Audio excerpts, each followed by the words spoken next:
Morning, it's Dub and Katerina, and we are joined today by Sarah. How you doing? Good. How are you guys? I am doing good. I just had this moment where I was like, I'm going to completely call you my name accidentally.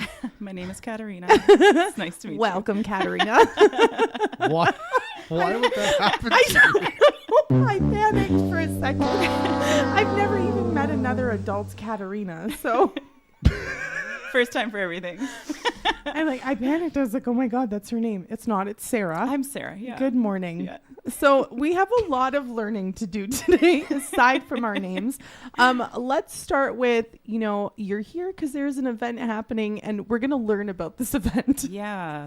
Okay. I can tell you about our event. And by the way, I should say you are here from the Whiskey Jack Nordic Yes, Ski thank Club. you. I don't That's think we right. said that Yeah. yet. So, and you've got a Loppet coming up. Yes. What is that? Yes. What is a Loppet? A Loppet is a race, a Nordic ski race, cross-country skiing. You can come and you can skate ski. If you see people on skis and it looks like they're ice skating, that's skate skiing. And if you see people in the tracks, those little tracks that get set in the snow, and they're kind of doing like a forward motion glide, that's called classic skiing.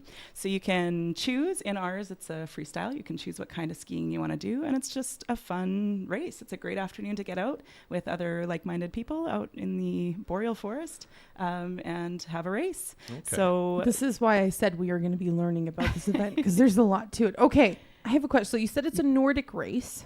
Well, how does that differ from like a regular ski race? Okay, so cross-country skiing and downhill skiing are different gear, different muscle groups that you're using, different techniques, those kinds of things. So cross-country skiing, some people call it Nordic skiing. It's kind of whatever, interchangeable. Yeah.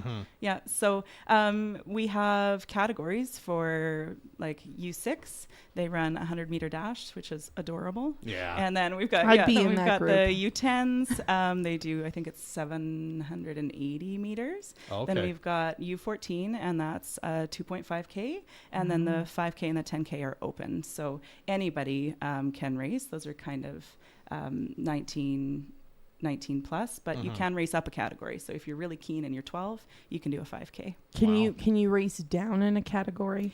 If you come, I will let you race with the bunnies.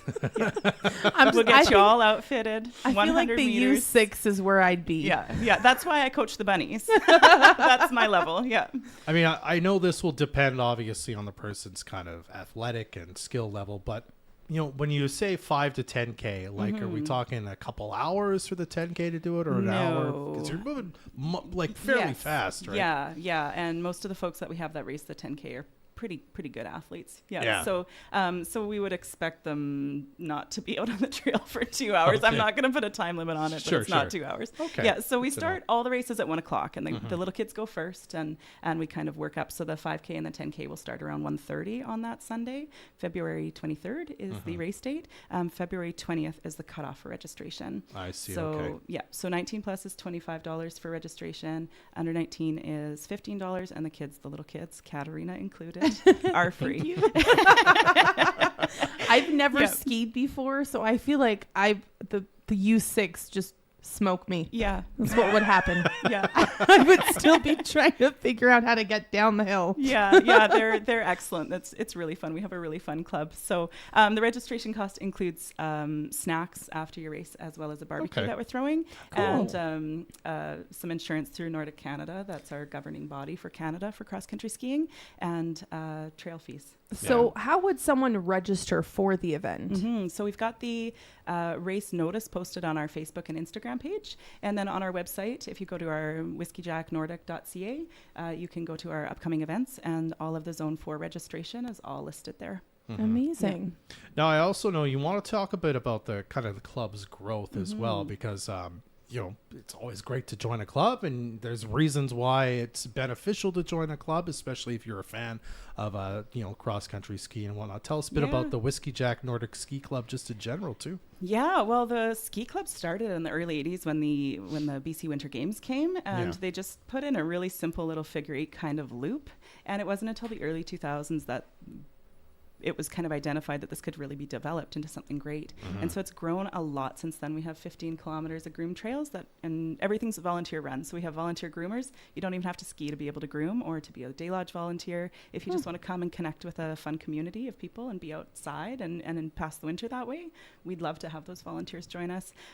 We have, like a lot of organizations in Fort St. John, we have an aging volunteer base. Yeah. You think about the North Peace Fall Fair, right? They just about had to cancel. They didn't have enough volunteers to keep things running. And I think a lot of organizations are in that same boat. So we really need to start broadening our volunteer base. Even people, if there's just a couple hours a month that you can give, that would be amazing. We'd love to have those people join us. Membership has its perks. We have lots of fun things that go on throughout the year. And grooming, if you want the insider grooming reports to know how the trails are doing, that comes to the membership emails. So that's a big perk. I'm so biased, but I think you can meet some of the nicest people on the trails. Everybody's out there, everybody's happy, smiling, rosy cheeks, and they all get back together in the lodge, have a cup of hot chocolate, warm up, and go out again. It's a really, really great community to pass the winter with. Well, there you go. And if you've never been to kind of where the lodge is and stuff, like it's in Beatton Park, I know, but that's right. when you get there, is there like kind of, is it well signed as to exactly where you got to go? Yeah. So parking is tricky, especially if it's a nice day and there's sledders and park users. So you might have to park down a ways and walk over. But when you go through there's a wooden fence up and you walk through, and if you turn to the left, that's the Blizzard Bike Club takes care of those trails, and those are for walking and snowshoeing through the winter as well. Just watch out for fat bikes. And then all the rest of it is all ski trails, so you can see the lodge there to your right, and all of our equipment shed and everything, our shop are over there as well. It's accessible. There's an accessible outhouse, and then you go down the hill. You can walk down the hill, you don't have to ski, just walk over to the side down the tree line. Toboggan down? You could face first, that's like my a penguin style. slide. Yeah, I thought so, Katerina. That's the vibe I was picking up. I do have a question. Yeah. I love asking, when there are volunteer opportunities, are these opportunities that you could do with kids or with youth? So if you have a teenager, you have a young kid that you want to teach about volunteering or getting involved in the community, do you have opportunities where a family could do it? Yes, absolutely. Our whole club is really family oriented. From skiers from 3 to 99 are volunteering and helping out and enjoying. It's really great.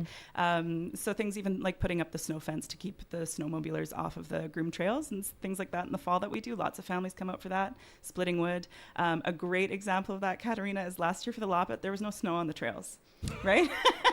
So we had families and volunteers going into the woods with toboggans and shovels and shoveling out snow and bringing them out onto the trail to cover so that they could be groomed and we could hold a race. Yeah, it was like really like Northern Canadian ingenuity situation. I love that so much. Yeah, it was really fun, So to see families out there making it happen, and then the mums and dads cheering on their kids in the Loppet was just, it's just it's a lot of fun. Great group of people. Absolutely. Yep. All right. Well, we're about done here, but anything else you want to say before we let you go there, Sarah?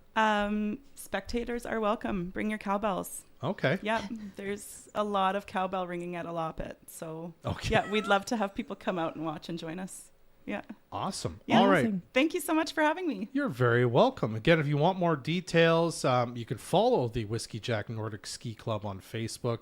And you want to register, you got to get to whiskeyjacknordic.ca. You said February 20th is the cutoff for registrations. Right. So make sure you get on that. Sarah, always nice to have you. Thanks for coming by. Deb. Thank you. Thanks, Katerina.